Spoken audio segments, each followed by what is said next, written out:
Okay, here we are. Here we are. Do you want to be side by side or do you like being a speaker gallery?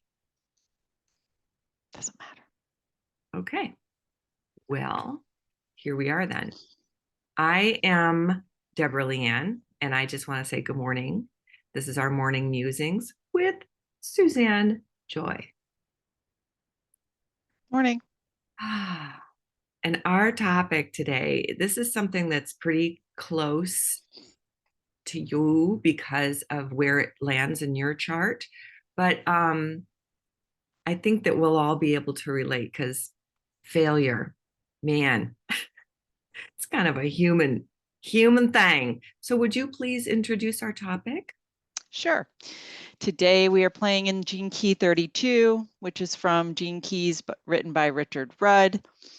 And this is a key where when you look at the shadow of it, it's failure. When you look at the you go to the Siddhic state, which is the highest state, it's veneration, holiest of holies. And the gift, you got to get there through preservation, knowing what to hold on to, what to let go. Yeah, and so I'm laying in bed, I don't know, last night or this morning, contemplating this gene key. And I kept getting into this stuckness around, but failure, what's the first thing we want to do? We want to run from failure. We don't want to look at our failures. We want to not feel the failure. We try to pretend it didn't happen. I mean, that is not preserving the failure. And I think that's the thing. We actually need to sit in the failure, like sit in the whole preserving of it. It's almost like making a preserve, like, when you make jam, you like distill it down. Oh, guess what? There's the gift. It's amazing. And it's so anti so much of the way our human tendencies tend to be, right? Yeah. And I'm looking at all of the war in our on our planet right now and all of the ugliness and hate. And I think, how much of this is because we blame, like we don't want to look at where we've have shortfalls, but somebody else has shortfalls, so let's go after. And it's just uh this is not lighthearted. I don't know how to make something like this lighthearted, but it is so dense and so deep. And I think, well, it's ancestral. Yes, and I think that's what we're trying to find the wormhole to get out of, or to find the other side. Yeah, this is again, I think it also comes back to the fear part, the fear of whatever. And really what we're addressing is what the fear is useful for. This Richard explains that this key is linked physically in our physical body with money, which is interesting. Tell me about that one. So because a lot of times when people make money, or even, when we operate from greed, like, oh my gosh, we're not going to have enough. We're going to need to make mores and gazillion mores and mores and mores and mores. Does nature work that way? Like, I think this is really when we are tuning into our knowingness that we'll always have exactly what we need when we need it. And boy, that is a tough one, because I know so many of us are like the squirrel, constantly like, gotta have more, gotta have more. And they're so frantic, right? Their frantic energy is what I see with people. Right. It's a trusting in life and knowing the cycles, that you have different cycles in your life, to distill the wisdom that is within us. And what's the thing that it's kind of coming out is,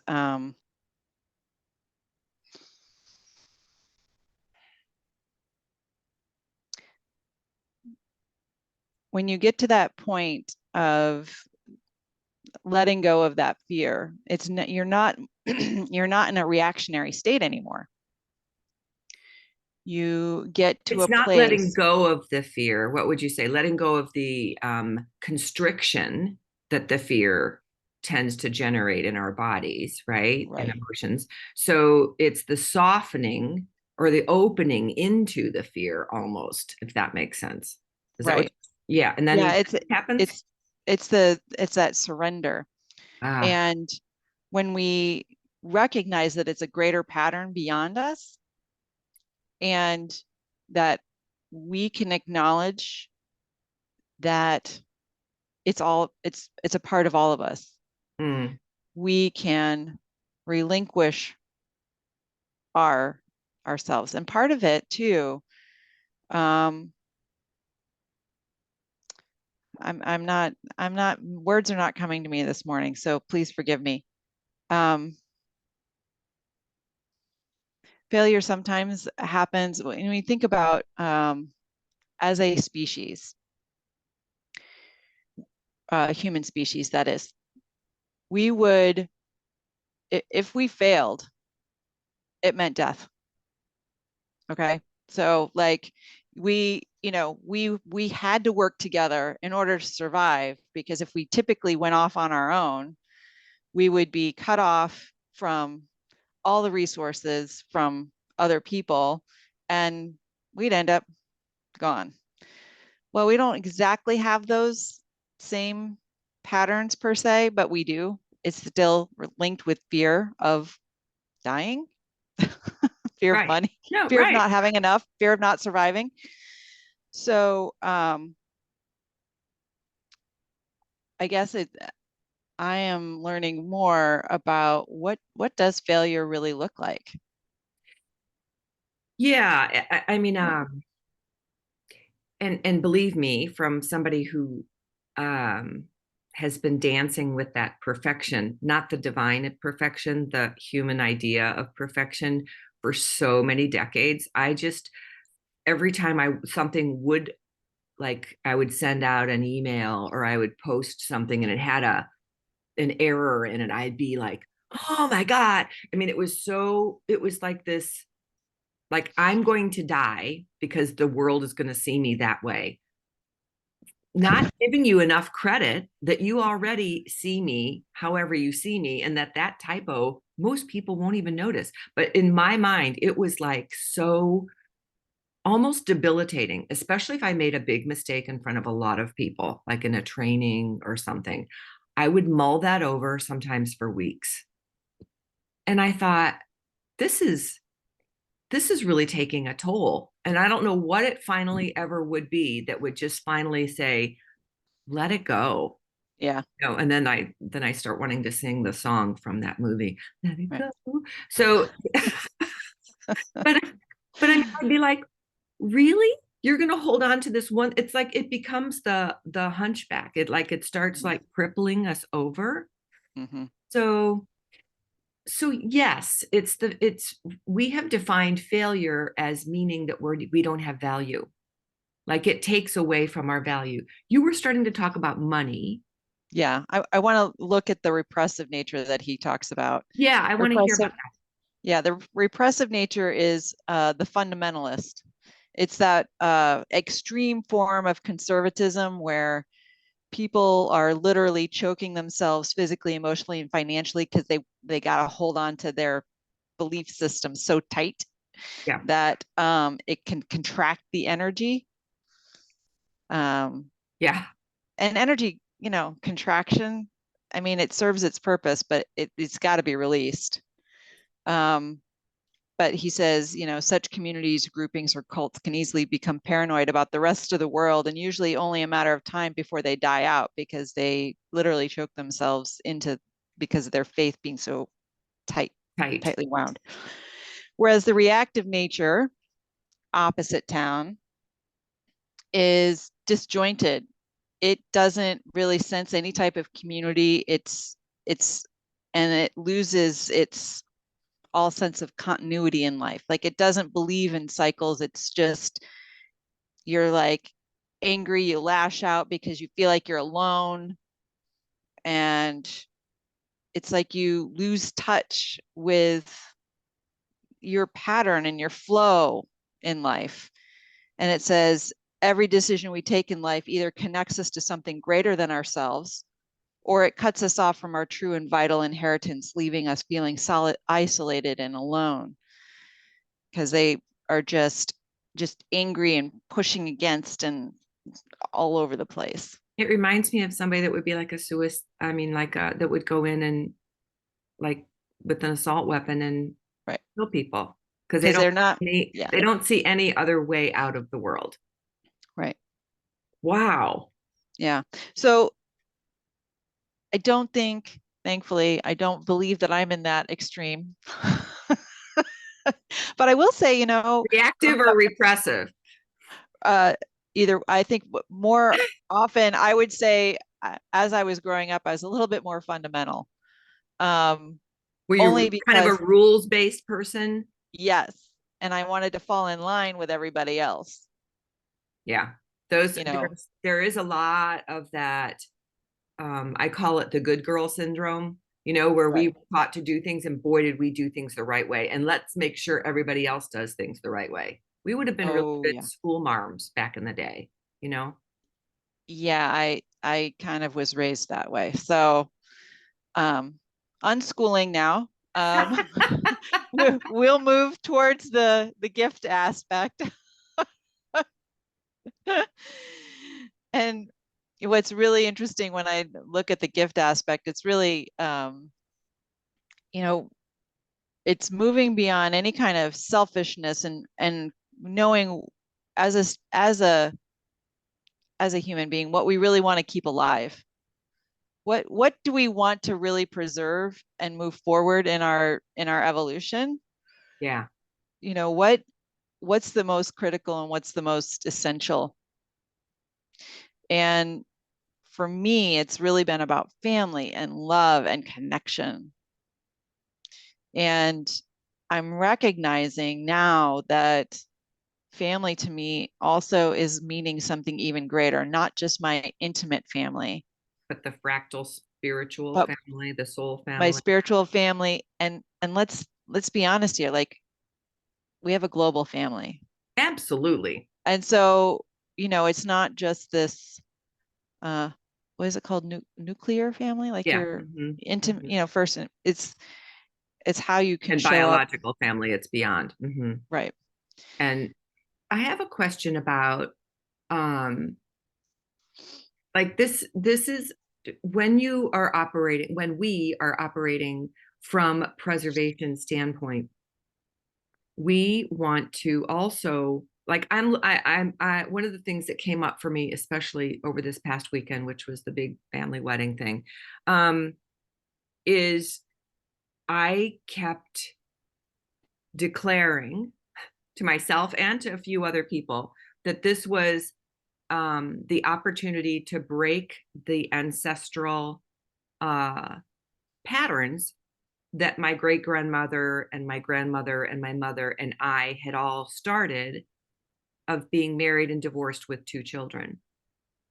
And that that the buck stops here and the timeline is broken and it's no longer, and we are healed. We don't need to do that anymore. So that as my blessing went forward for my daughter, that was not what I'm setting up as an opportunity for her to, I mean, follow in that tradition. I was like, there are traditions meant to be broken. This is one we're not taking with us. And it was, um, I actually felt like I felt the chain Yeah. break, Yeah. and that whole thing fall away, that mantle that I felt like I'd been carrying for Hmm. generations. I'm like, this isn't, it's not real. It's not happening. And we're not going to let it have that power over us anymore. And it just totally like, it was so funny because both of my daughters must have felt it because they were just like, whatever happened, like the day just blossomed into this amazingly light filled. People just said that they could feel the love like emanating. The people where we had the venue were like, this is the coolest wedding ever. I mean, we wish every wedding party was like this. So there was something that was palpable that you could Mhm. feel in terms Yeah. of love and connection. And that was really cute too, because the other family that was welcoming my daughter into theirs, the father came, I mean, we each had speeches, and he came up and hugged me afterwards and said, I want to let the world know that we are joining families. And it was just, you know, it was so beautiful because we were creating new bonds and letting some of those old stories and what needed to happen or what had, you know, what typically happens, that all fell away. So anyway, I just had to share that little side story. No, it's So great. the preservation thing is, I think, where we, as people who are more aware of this change that we're going through, that are also the light bearers and the way showers, we're the ones that are having to play this game, right? To look at, what are we keeping, what are we not keeping, and it's almost like we have to just get enough of us that are at that tipping point to allow the evolution of humanity to make it, or we'll be with whatever we are in whatever form we end up in. To me, it also, when I was reflecting on this, I know Richard doesn't talk about this, but I was really thinking about the detachment of things. Um, like we've been so programmed to be like, we want, again, I'm kind of going back a little bit to the shadow, so programmed to be like, want bigger, want better, want more, whether it's a house, a car, blah, blah, blah, blah, whatever accolade. And I'm not saying that people can't shoot for that, but when your whole world is absorbed into that, recognize that we're here to share our gifts, not just accumulate stuff. Yeah. um, and so he says here, because it's talking about grafting, you got your old rootstock and you graft on new modern technology. So we can't have ancestral reverence for the good things that we've been given And the from our wisdom that's been ancestor, and the learned through it. wisdom that Yeah, we yeah. have. And then we're graphing on new ways of being in the world. You can tell how much things have changed even in the course of the past couple of years, of people awakening to their spiritual gifts and sharing them openly, as opposed to, oh, we're not going to be talking about that. Of course we're going to be talking about that, because that is how we're going to be moving forward in this new world, and like being able to create something brand new that hasn't been done before. We've got to accept those gifts, you know? And so, Yeah, the days of being the humble, hiding our gifts under a rock, those are gone. Now is time to totally own and let our gifts out. It's like we've taken the bottle, the what do you call it, like the genie bottle top off, and now we're out of the bottle. We can't go yeah, back in. We don't fit. right. Well, and I've thought just some of that detachment. Not to say that everyone needs to do this, but for me, I think I needed to not be attached to my things. I relinquished a lot of my goodness, I whittled down to just barely, Got a the car most, full and a a couple car of full, boxes. right? Because those things were most meaningful to me, and the rest of the stuff could just go. And um, And even those boxes, the ones that you put in my basement, you ended up there, getting rid of all of that too. I think so. Yeah, I did. Yeah, I was like, why am I holding on to that? And that's, I So mean, it's funny because you have just completely, and I want to say by doing that, you allowed, kind of like how our bodies regenerate all the cells in a 7 year period, every cell in our body has been you know, renewed, right? Regenerated. And you did that in that course of the couple years here, and then the move to Massachusetts. You are like all new energy, all new you, all new you. right, yeah. Well, and I think too, as we accept the fact that we are nature, nature has its cycles. We're in fall. In our season here in not the Midwest, in the Northeast, we've got colors changing, we've got leaves falling off. To honor that within ourselves, we can release a lot of stuff that no longer serves us too, Yeah. mentally, physically, emotionally, and Spiritually, just allow ourselves to remember to play a little bit more. It's lighten up. um yeah, and to reap the harvest. And Yes. literally, I mean, we're going to go into Thanksgiving soon. You reap the harvest and you give thanks for all of the yummy, things that we have acknowledged and collected, that serve us. And the Right. rest of the stuff goes into the compost Compost pile. heap. Hmm. Yeah, And exactly. go ahead, talk about the seasons because I want to just add something about what my shamanic business coach used to teach me. Go ahead. Well, and then in the wintertime, that's when we can hibernate and reboot, reassess, get ready, prepare, kind of chill out before we spring forward and next season. Absolutely. So And we need that downtime. yeah. We are not designed just because we think we're humans and we're supposed to work, you know, 40 hours a week, which I just was reading an article about how that the day of the 5 day work week is gone. Oh my I mean, gosh. COVID did a real reset on us in so many ways. And especially I think for the business world. And I'm glad, Yeah. I mean, some very important things that the millennials tried to tell us beforehand, but we weren't listening. But one of the things that I love about the shamanic business thing is she said, plan your business that you take that like quiet time to go inward and really reflect and really configure if you need to set different roots, plant different seeds for the coming year. I mean, it's a really deeply reflective time and not a lot of activity. You kind of go, more inward, Yeah. just like you can imagine um, those of us uh, in these our growing areas have bulbs. So my daughter who lives in Australia, who does a lot of gardening and landscaping, she goes, I'm trying to figure out how. I said, honey, they need cold winters to germinate. She's like, I want to bring daffodils. I said, well, you can bring them in pots and then, store them every year. But Put them there's in the something fridge. about that cold, lots of sweaters time where we go inward, and not to skip out on that.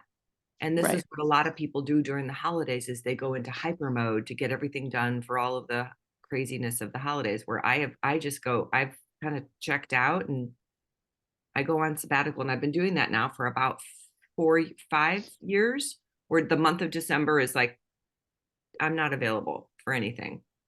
Maybe one meeting to plan something, but don't call Yeah. me. Yeah. Yeah. But I think that as we get back in harmony with nature, that's where it's we're gonna that's energy efficient. It's the most reliable way for all of us to thrive. Yeah. Yeah. And then we start with our blooming in the spring. That's So right. tell me a little bit more about veneration. I'm real. Mm. How does Ooh. it show up in your life? My morning intention this morning was as I was making my coffee, I always have a disc of the cacao that I prepare, and I set an intention, and mine was, may I taste and know veneration. May I experience it today. So I'm curious what it's like for you when you are when you reach that state or when you taste it in your life. Mm. I love veneration. It's holy of holiest. It's when we understand and feel connected to all of life. We've got respect and reverence and gratitude for all forms of life. It's Venus love, it's the feminine, it's the tree of life, it's the wisdom, and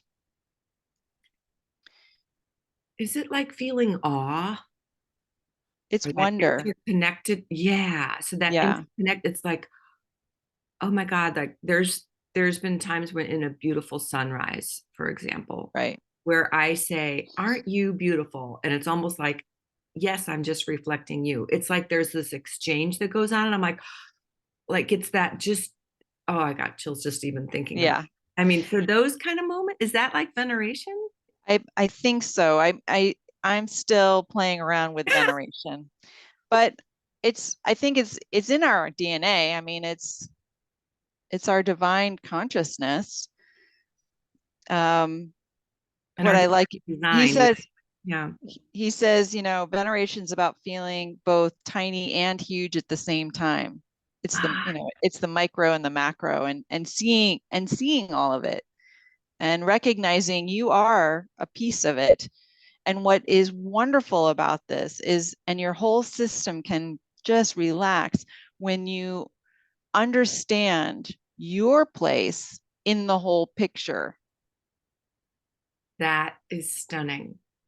And when you can do that, it's like you recognize that divinity is expressed through you, and you will have a place at the table to share your message for next lineage.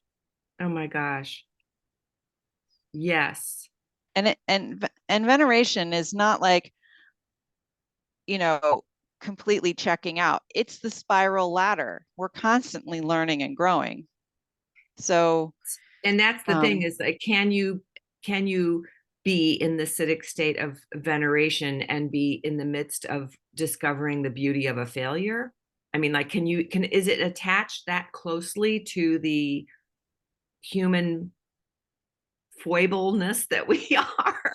The the fragility and all of that. I mean, can we feel it then?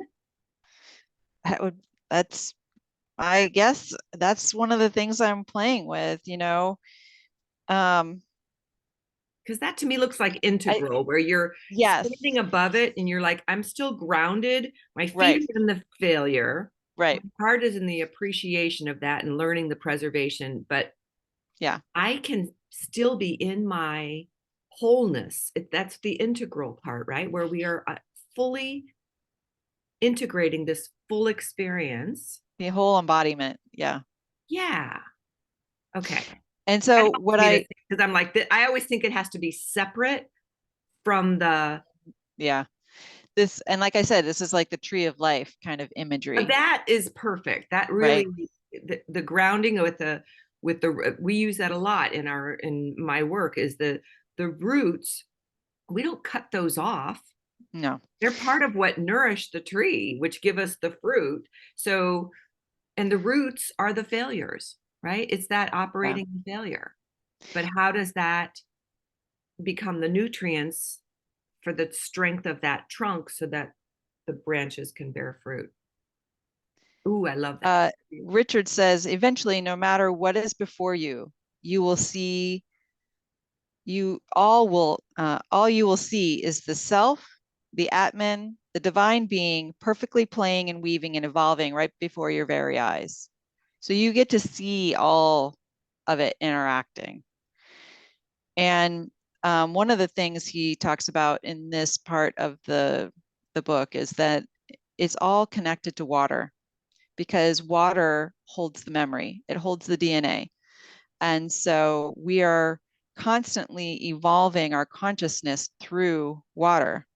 So just think about that. As we increase our consciousness and we drink it and we excrete it, it's going back in the water cycle. And those same molecules are going to resurface. And so as we're constantly doing our work too, it's the ebb and flow, and it's being I like to think about the water cycle and how it's then moving across the world. Yep. And so another reason to go back to one of our practices we used to do, remember? We would Mhm. always Bless the water. bless our water Yeah.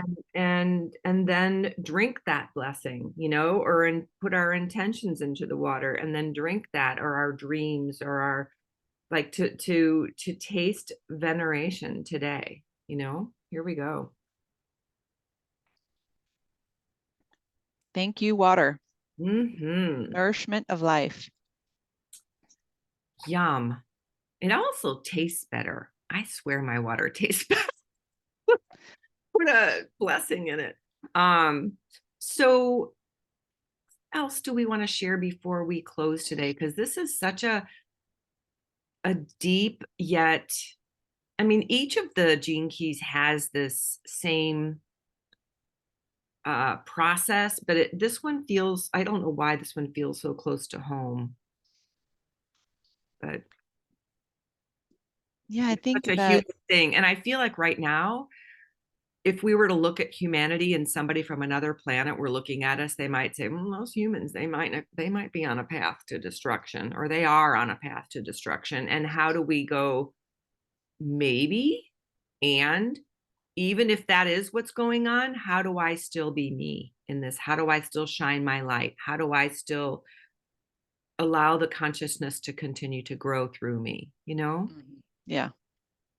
without giving up? Because that's where I think many of us just go, oh, I don't want to. I don't want to partake in the world because it's so ugly. And I'm like, no, we need you to Well, and protect. that's the isolationist, right? That's the Okay, where when they you they it's the just say failure check out. Okay, when you cut yourself off from the whole because you're okay, not seeing the whole picture. You're feeling isolated and then you isolate yourself and I can't do it alone. Well, no, we're not meant to do it alone. That's the right. point. I was having this kind of conversation with myself this past weekend because I was feeling that um, just aloneness. And I was like, okay, what is this? And I'm like, well, I know that I'm connected to everything. I feel everything. And maybe that was probably why I was like, okay, I need some time out here because I'm feeling everything that's been going on across the world. And but it doesn't mean that I want to check out. I just acknowledge when I'm feeling those feelings of uh, um and know when to play my role and know when I'm not. It's very interesting. It's and not out of fear, just out of my innate knowingness and using my gifts. So I think this is a time where otherwise we would be like trying to correct things or well, why are we trying to correct anything? Everything, I know this sounds really harsh, but everything is perfect just the way it is I because know. we have to acknowledge all of it. And we are so, that gets into my perfection where, oh, that looks like I need to step in and fix that. That was a great practice over the weekend too, is every time I would see something, I'm like, not mine. If she doesn't want to, because seeing my daughter's perfectionistic eye, it was enough for me to go, okay, we don't need another. I'll just allow that to be where it is. But And but yeah, knowing where to step in um, instead of having to kind of try and do it all.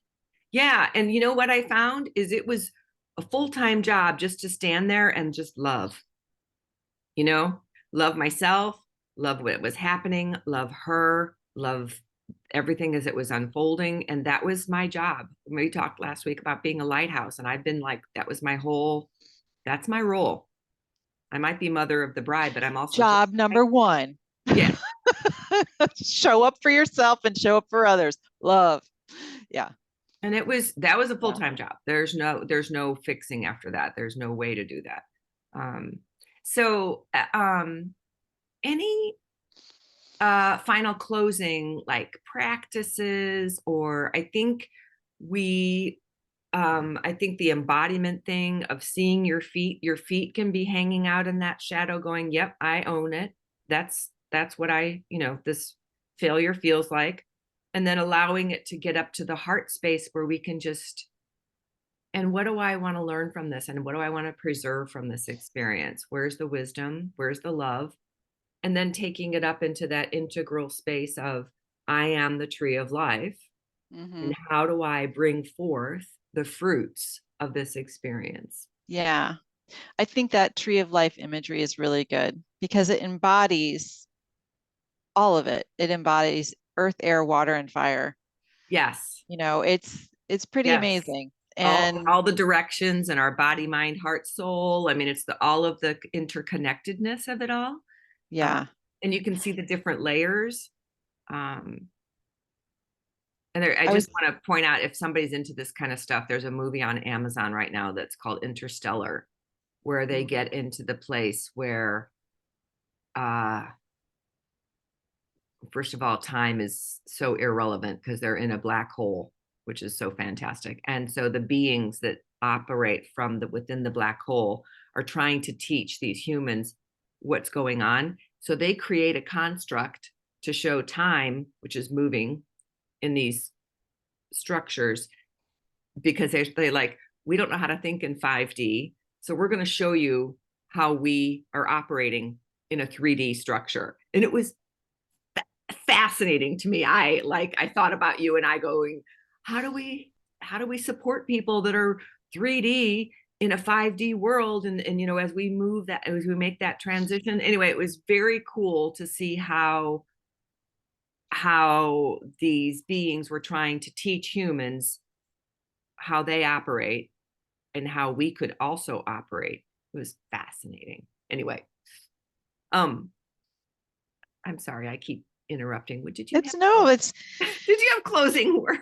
I don't. I know it's the thing that keeps coming to me is, we always try and find our higher purpose or whatever. I am like instrumental in that, like trying to figure it all out. Well, what it comes down to is, how can I live my most authentic, loving life?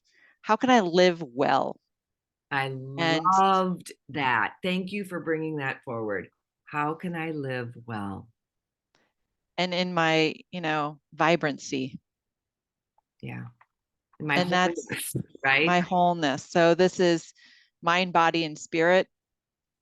Emotion is the thing that moves it, you know, Yep. and enjoy the ride as opposed to feeling the struggle. And I know that each one of us has the struggle because that's part of the cocoon. And like we get to play in that playland, but we don't have to stay there. Yeah. And if we do, our feet might always be in the cocoon, but it doesn't mean we can't get our wings at the same time. Right. So and this is where time collapses. We think we're going to get there. Guess what? We're already there, and we're already Exactly. still there, and we're here. So, I mean, Yeah, and there's exercises where you can play with time, and maybe yeah. that's one of Ooh, my keys that I that get would be to. fun. If somebody's interested in that, let us know. We can do a special thing on that. That would be really fun. Um, so I just this is so good to unpack this stuff with you, because your view is so beautiful and different than sometimes the way I see things. And I really, really just want to honor you, Susanne, for Well, being thanks, all Deborah. that you are in the world of failure and preservation and veneration. Thanks, honey. And Appreciate you until, too. yeah, oh, thank you. And until our next time, everyone, keep the comments coming. It's so lovely to hear your questions and your thoughts, and what like hits you, like those moments of, oh, that was true for me. That was so true for me. So it's really good to know that uh, you know, this is creating what it is needing to be creating wherever it's landing. So